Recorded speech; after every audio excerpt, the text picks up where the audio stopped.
Everyone, study with Monika में आपका स्वागत है। इस वीडियो में हम देखने वाले हैं 9th क्लास का हिस्ट्री का जो हमारा 3rd चैप्टर है उसका 2nd क्वेश्चन। इस बारे में चर्चा कीजिए कि 1930 तक आते आते जर्मनी में नाज़ीवाद को लोकप्रियता क्यों मिलने लगी। देखिए, इससे पहले वाले क्वेश्चन में हमने देखा था कि किस तरह से जो जर्मनी था उसकी प्रथम विश्व युद्ध में हार हुई। उसके बाद जो वहाँ का उसके बाद जो संसदीय दल था उसने वाइमर गणराज्य की वहाँ पर स्थापना की। लेकिन वो वाइमर गणराज्य जो था वो लोगों में अलोकप्रिय रहा, लोग उससे खुश नहीं थे। जब एक संसद, एक सरकार जब किसी देश में चलती है और लोग उससे खुश नहीं है तो क्या होता है, किसी दूसरे पार्टी को जो है मौका मिल जाता है सत्ता में आने का। तो वहाँ पर भी यही हुआ था कि वाइमर गणराज्य से लोग खुश नहीं थे।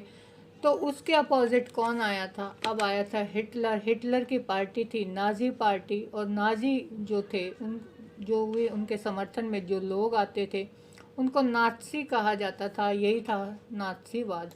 तो 1930 तक आते आते जो नाज़ीवाद था वो वहाँ पर लोकप्रिय हो गया था। उसके बारे में हम देखेंगे। जर्मनी में नाज़ीवाद की लोकप्रियता के जो है कारण निम्नलिखित थे। पहला था वर्साई की संधि। देखिए, प्रथम विश्व युद्ध के बाद वर्साई की संधि थोपी थी मित्र राष्ट्रों ने। मित्र राष्ट्रों में कौन थे? ब्रिटेन, फ्रांस, रूस, अमेरिका। उन लोगों ने जो है जर्मनी के ऊपर संधि थोप दी थी। उसके सारे लोहे के जो इम्पोर्टेंट जो भी उसकी जगह थी, कोयले के क्षेत्र थे, उसके उपनिवेश थे, वो सारे उन्होंने हथिया लिए थे मित्र राष्ट्रों ने। तो इस तरह से जो वर्साई की संधि हुई उससे लोग वहाँ पर खुश नहीं थे वाइमर गणराज्य से। तो ये क्या था? एक मौका था नाजियों के लिए पार्टी में सत्ता में आने का। प्रथम विश्व युद्ध में हार के बाद जर्मनी को वर्साई में शांति संधि पर हस्ताक्षर करने पड़े। क्यों? क्योंकि वो हार चुका था, ना उसके पास जो है पैसा था, ना वो विरोध करने की स्थिति में था, उनका मुकाबला कर सकता था, इसलिए उसे संधि करनी पड़ी। यह संधि जर्मनों के लिए इतनी कठोर और अपमानजनक थी जिसे वे अपने दिल से कभी भी स्वीकार नहीं करते थे। जो जर्मन थे, जर्मनी के जो लोग थे, जो वहाँ की जनता थी, वो इस संधि से खुश नहीं थी, वो इसको स्वीकार नहीं कर पा रहे थे। उनको बहुत ही क्या लग रहा था कि जैसे जो है हमारा अपमान हुआ है। अंततः इससे जर्मनी में हिटलर के नाजीवाद को जन्म दिया। तो जो उसके बाद वाइमर गणराज्य के विफल होने के बाद कौन आता है सत्ता में? हिटलर। जर्मनी के लोग हिटलर को जर्मनी की खोई हुई प्रतिष्ठा दिलाने वाले प्रतीक के रूप में देखते हैं। देखिए, उस समय बेशक से लोकतंत्रवादी थे, वाइमर गणराज्य की जो सरकार थी वो लोकतंत्रवादी थी, लेकिन जो लोग थे उस समय के वो लोकतंत्र में विश्वास ना करके वो क्या चाहते थे कि भाई हमारे जो है दबदबा होना चाहिए, हमारी प्रतिष्ठा होनी चाहिए, कि लोग हमें जाने कि भाई हाँ, जर्मनी भी कोई देश है। ये भावना, राष्ट्रवाद की भावना लोगों में ज़्यादा थी लोकतंत्र की बजाय। तो वो क्या चाहते थे कि भाई जो हिटलर है वो शायद उनकी खोई हुई जो प्रतिष्ठा है, जो उनका अपमान हुआ है प्रथम विश्व युद्ध में, वो शायद उन्हें जो है वो वापस दिला सकता है। तो एक कारण तो ये था। दूसरा कारण था वहाँ का आर्थिक संकट। 1929 से 1933 के बीच वैश्विक आर्थिक संकट से जर्मन अर्थव्यवस्था पर सबसे गहरी मार पड़ी। देखिए, एक तो पहले ही जो जर्मनी था उसने प्रथम विश्व युद्ध में इतना ऋण लिया था और वो हार गया था। अब वो ऋण चुकाने की स्थिति में भी नहीं था। उसके बाद जो है 1929 में जो अमेरिका का शेयर बाजार था वो ध्वस्त हो गया। तो आर्थिक संकट जो है लगभग पूरी दुनिया में उस समय में आया था, तो उसका भी प्रभाव पड़ा उस समय पे। देश अति मुद्रास्फीति के दौर से गुजर रहा था।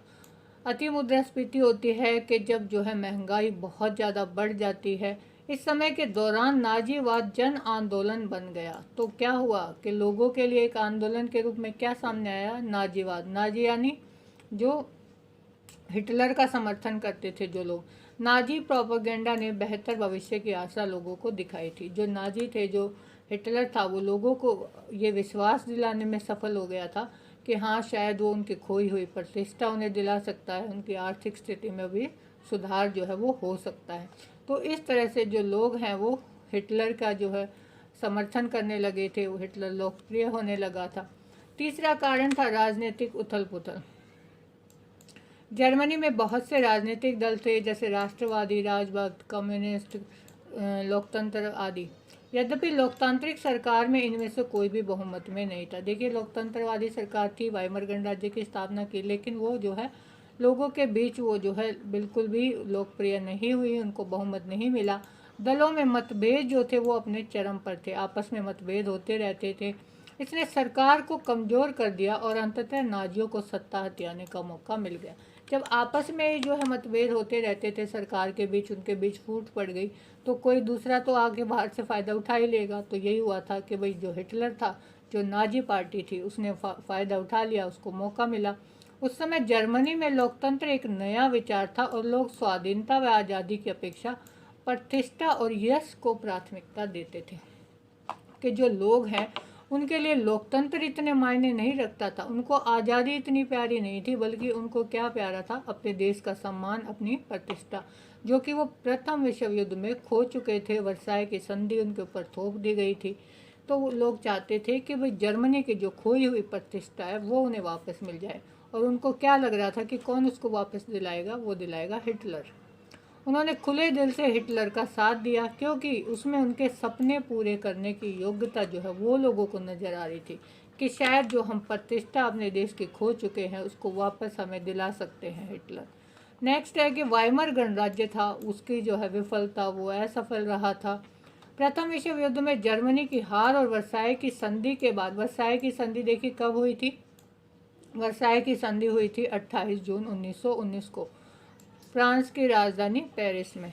उसके बाद पूरे जर्मनी में भ्रम व्याप्त था। वाइमर गणराज्य देश के आर्थिक संकट का हल निकालने में विफल रहा था। देखिए 1929 में जब आर्थिक मंदी, महामंदी जिसे कहा जाता है, उसकी जो है शुरुआत हो गई थी। तो जो वाइमर गणराज्य था उसके ऊपर देखिए पहले से ही जो जर्मनी है उसने ऋण लेकर युद्ध लड़ा, तो पहले से ही वो कर्जे में डूबा हुआ है। ऊपर से आर्थिक मंदी की शुरुआत हुई पूरी दुनिया में। तो जो वाइमर गणराज्य था वो इसमें जो है बिल्कुल विफल रहा। वो लोगों को ये तसल्ली नहीं दे पाया कि भाई हाँ वो अपने देश को, आर्थिक की स्थिति जो है उसको मजबूत कर सकते हैं, आर्थिक मंदी से उसको बाहर निकाल सकते हैं। तो इसमें जो नाजी थे उनको अच्छा मौका मिल गया। उन्होंने क्या किया कि भाई सत्ता पर अपना कब्जा कर लिया। हिटलर का व्यक्तित्व एक ज़बरदस्त और काम करने वाली व्यक्ति का था। देखिए जो हिटलर था उसका व्यक्तित्व तो मतलब आप कह सकते हो कि वो एक ऐसी पर्सनैलिटी था कि भाई लोगों का उसके ऊपर बहुत असर पड़ता था। जैसे ही वो कुछ बोलते थे, वो भाषण देते थे, तो लोग जो है बिल्कुल उसके समर्थन में आ जाते थे। वह अपने जोश भरे शब्दों से जनता को अपने पक्ष में कर लेता था। जब वो भाषण देता था तो वो अपने ऐसे जोशीले शब्दों का प्रयोग करता था कि लोगों को लगता था कि हाँ ये हिटलर ही है जो आपको आर्थिक मंदी से और आपकी जो खोई हुई प्रतिष्ठा है उसको वापस दिला सकता है, आर्थिक मंदी से बाहर निकाल सकता है। उसने एक शक्तिशाली राष्ट्र का गठन करके वर्साई की संधि के अन्याय का बदला लेने और जर्मनी की खोई प्रतिष्ठा वापस दिलाने का वादा किया। देखिए वो ऐसे भाषण तो देता ही था, जोशीले बिल्कुल, और उसने वादा किया जनता से कि भाई मैं जो है आर्थिक मंदी से भी बाहर निकालूंगा आपको। जो वर्साई की संधि जो थोपी गई है, जो हमारे जो लोहे के, कोयले के जो भी संसाधन थे, जो भी क्षेत्र थे, वो ले लिए गए हैं मित्र राष्ट्रों के द्वारा, उन्हें भी वापस लेके आऊँगा। और जो जर्मनी की खोई हुई प्रतिष्ठा और सम्मान है उसको भी वापस लेके आऊँगा। तो लोग जो है बिल्कुल उनके समर्थन में आ गए थे। वास्तव में उसके व्यक्तित्व और कार्यों ने जर्मनी में नाजीवाद की लोकप्रियता में बहुत योगदान दिया। तो जो नाजीवाद था उसका जो है इतना समर्थन किसके कारण हुआ, सिर्फ हिटलर के कारण से। उसका व्यक्तित्व ऐसा था कि लोग उसके समर्थन में आ गए। तो ये था हमारा क्वेश्चन नंबर 2। थर्ड क्वेश्चन के लिए देखिए हमारी नेक्स्ट वीडियो, और उससे पहले चैनल सब्सक्राइब कीजिए और बेल आइकन प्रेस कीजिए ताकि नोटिफिकेशन आपको हमारी वीडियो की मिलती रहे।